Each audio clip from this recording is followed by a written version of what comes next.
balita sa loob at labas ng bansa. Mga isyong pinag-uusapan at sinusubaybayan.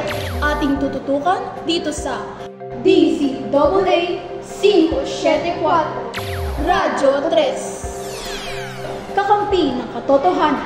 Laging maaasahan, ito ang Radyo 3. Magandang araw, Pilipinas. Magandang araw, Kapitenes. Ito ang inyong lingkod, Ayeza Benumen. At ang inyong kaagapay, Zay Kayago. Sa ulo ng mga nagbabagang balita. La Nina, asahang umiral hanggang sa unang 3 buwan ng taon. UAAP Women's Volleyball Season 87 Tournament magbubukas sa Pebrero. Maroon 5, babalik sa Pinas upang muling magtanghal. Idiniklara ng Pag-asa ang pagsisimula ng muling pag-iral ng La Nina. Asahan na ang mas madalas na pag-ulan at malamig na panahon na posibleng umabot hanggang buwan ng Marso.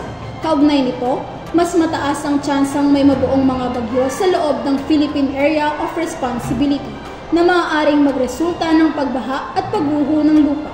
Tinitiyak ng Pag-asa ang patuloy na pagbabantay sa lagay ng panahon. Paligsahan ng UAAP Women's Volleyball Season 87 magsisimula sa Pebrero. Para sa detalye, narito si Lay Orkin.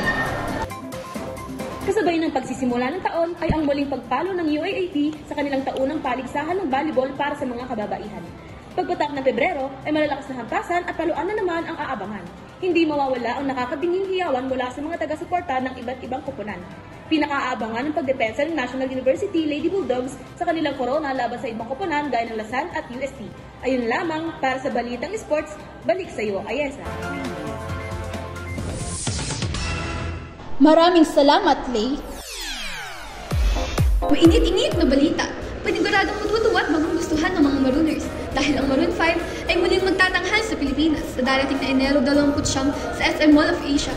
Ang grupo ay binubuo ng 5 miyembro na sina Adam Lavin, Jessie Carmichael, Mickey Maiden, Ryan Dosick at James Valentin. Kaya naman, mga Pilipinong Marooners, magdiwang at maghanda na.